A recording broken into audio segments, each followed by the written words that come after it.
Okay so finally इस Republic day fighter movie release हुई, जो कि मैंने भी फर्स्ट डे देखी थी। और क्या बढ़िया क्राउड आया था और क्या सीटियां और हूटिंग करी ऑडियंस ने, मतलब मजा बांध दिया। और इसी बीच मैं हर बार की तरह करूंगा मूवी का डिस्कशन, जिसमें होंगे काफी सारे स्पॉयलर्स। सो अगर आपने अभी तक ये मूवी नहीं देखी तो ये वीडियो बाद में देख लेना, क्योंकि आगे काफी सारे स्पॉयलर्स हैं जो कि आपका मूवी देखने का मजा खराब भी कर सकते हैं। तो ये तो थी स्पॉइलर वार्निंग, मगर अब बात करते हैं मूवी पर। सो ये फाइटर मूवी जो है वो टोटली इंस्पायर्ड है रियल इवेंट से।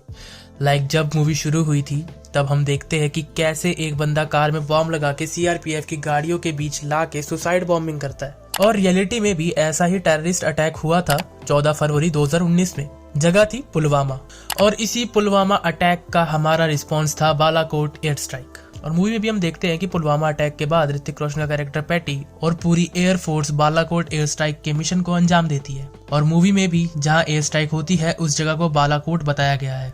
सो हाँ, ये मूवी रियल इवेंट से इंस्पिरेशन लेके तो बैठी है, जो कि मेरे हिसाब से एक प्रॉपर ट्रिब्यूट है इंडियन एयरफोर्स को और उनके मिशंस को। और इस एयर स्ट्राइक के बाद पाकिस्तान ने भी 2 दिन बाद जवाब देने की कोशिश करी थी। अपने एडवांस्ड 4th जनरेशन F-16 और JF-17 फाइटर प्लेन्स भेजे थे LOC पर, और इन्हीं को रिस्पॉन्ड करने के लिए विंग कमांडर अभिनंदन वर्धमान अपनी टीम को लीड करते हुए MiG-21 एयरक्राफ्ट को ले पहुंचे थे। और पाकिस्तान के एडवांस्ड F-16 एयरक्राफ्ट को शॉट डाउन कर दिया था उन्होंने अपने MiG-21 एयरक्राफ्ट से। और वहीं मिशन के दौरान कम्युनिकेशन ना होने की वजह से वो पाकिस्तान में लैंड हो गए, और वहीं पाकिस्तानी सोल्जर्स ने उन्हें कैप्चर कर लिया था। मगर मूवी में चीजें थोड़ी अलग है। हम मूवी में काफी सारे चेंजेस देखते हैं, जैसे कि अभिनंदन सर के कैरेक्टर को 2 कैरेक्टर्स में डिवाइड करा गया है। जैसे रियलिटी में अभिनंदन सर ही पायलट थे और कैप्चर भी वही किए गए थे, मगर यहाँ स्क्वाड के लीडर होते हैं ऋतिक रोशन का कैरेक्टर पैटी, और जिसको पाकिस्तान की लैंड पर कैप्चर किया जाता है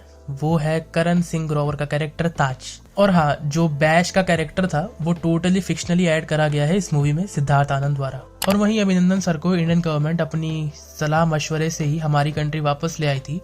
वहीं मूवी में हम देखते हैं कि अनिल कपूर और उनकी टीम फाइनल फाइट में पाकिस्तान में कैप्चर्ड करण सिंह ग्रोवर के कैरेक्टर को वापस ले आती है। हाँ, मूवी में थोड़ा बहुत नाट्य रूपांतर तो करना पड़ता है, ये तो हम सब जानते ही हैं। जैसा कि मैंने पहले ही कहा, फाइटर मूवी जो है वो रियल इवेंट से इंस्पायर्ड है और रियल इवेंट्स मेंशन है, मगर कहानी में टोटली थोड़े बहुत चेंजेस करे गए हैं। ऐसा पहली दफा नहीं हुआ है किसी पैट्रियोटिक मूवी में ऐसे फिक्शनल एलिमेंट्स डाले गए हों। हमने उरी द सर्जिकल स्ट्राइक में भी देखा कि कैसे स्टोरी विकी कौशल के कैरेक्टर के अराउंड ही घूमती है, और मोहित रैना का कैरेक्टर तो टोटली स्टोरी के हिसाब से ही ऐड करा गया था। और उस मूवी में तो रियल लाइफ से जुड़े भी कैरेक्टर्स डाले गए थे। सो बेसिकली जो मूवीज होती है यहाँ थोड़ा बहुत स्टोरी में चेंज करना पड़ता है और ड्रामेटिक एलिमेंट्स डालने पड़ते हैं। अगर आपको पूरी फैक्चुअल इन्फॉर्मेशन चाहिए तो मैं कहूँगा डॉक्यूमेंट्रीज देखा करो, वहाँ आपको वेल रिसर्च और प्रॉपर स्टोरी टेलिंग भी मिलेगी। सो बेसिकली उरी मूवी के हिट होने के बाद इंडियन ऑडियंस एक्सपेक्ट कर रही थी कि हमें फ्यूचर में अभिनंदन सर की स्टोरी पर एक प्रॉपर मूवी देखने मिलेगी, पर ऐसा नहीं हुआ। उन इवेंट से इंस्पायर्ड होकर सिद्धार्थ आनंद ने ये मूवी बनाई है।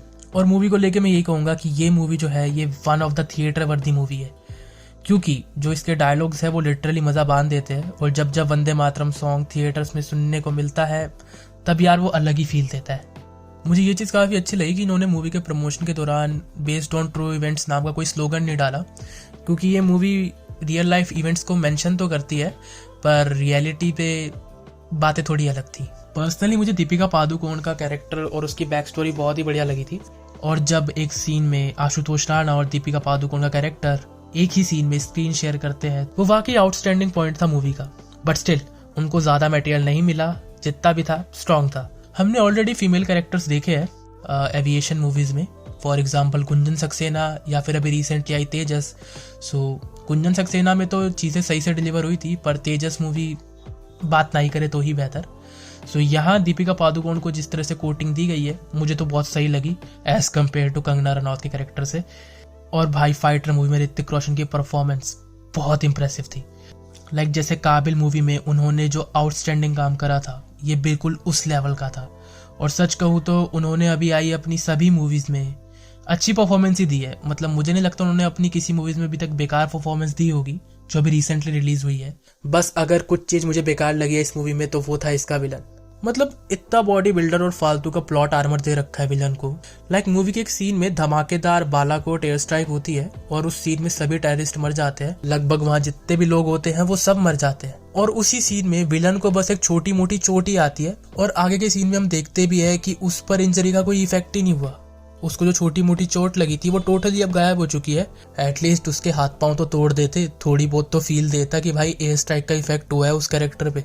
और फाइनल फाइट में ऋतिक रोशन और विलन के बीच का जो हैंड टू हैंड कॉम्बैट था वो मेरे हिसाब से अननेसेसरी था। और फाइटर मूवी में विलन कोई ऐसा थ्रेट फील भी नहीं देता कि जो उसको एंड में लड़ने की जरूरत पड़ रही है, वो भी हैंड टू हैंड कॉम्बैट। तो मुझे तो विलन काफी वीक ही लगा इस मूवी का। आपको कैसा लगा मुझे जरूर बताएं। हम बात कर रहे हैं विलन की, तो इनका एक सेकेंडरी विलन भी था जो हवा में उड़ रहा था। मेरा मतलब वो रेड नोज वाला पायलट, यार उसके तो क्या ही कहने। मुझे एक बात अब भी समझ नहीं आई, वो आदमी सूरमा लगा के प्लेन क्यों उड़ा रहा था। लाइक ये बॉलीवुड मूवी का हर बार का है, जब भी वो किसी पाकिस्तानी विलन को दिखाते हैं तो वो उसकी आंखों में सूरमा लगा देते हैं कि लाइक टिपिकल पाकिस्तानी। तो ये तो मैंने थोड़े नेगेटिव पॉइंट गिना दिए जो थे इसके विलन्स। बाकी मूवी में जो VFX है वो एप्रिसिएशन डिजर्व करता है, क्योंकि बॉस इसके VFX पे काम करा है ऑस्कर विनिंग कंपनी DNEG ने, जिसने ड्यून और ब्रह्मास्त्र के VFX दिए थे। इस मूवी के VFX इतने बढ़िया है कि यार वो एप्रिसिएशन जेन्युइनली डिजर्व करते हैं। और मूवी को जो बैकलैश मिल रहा था कि इस मूवी में एक सॉन्ग है इश्क जैसा कुछ, तो उस बैकलैश को ध्यान में रखते हुए मेकर्स ने मूवी के फाइनल कट में उस सॉन्ग को ऐड नहीं करा, जो कि ठीक ही डिसीजन है इनका, क्योंकि वो सॉन्ग मूवी के टोन से बिल्कुल भी मैच नहीं कर रहा था। और मैं ऑनेस्टली कहूँ तो मुझे शेर खुल गए सॉन्ग भी मूवी में अननेसेसरी लगा, क्योंकि वो मूवी के टोन से जा ही नहीं रहा था। बाकी मुझे तो मूवी ओवरऑल बढ़िया लगी और मैंने थोड़े बहुत ही स्पॉइलर जो डिस्कस करने थे मैंने कर दिए। ये बात तो माननी पड़ेगी, सिद्धार्थ आनंद की हर मूवी ब्यूटीफुली शॉट होती है, मतलब उनके सीन जेन्युइनली देखने में सुंदर तो लगते हैं।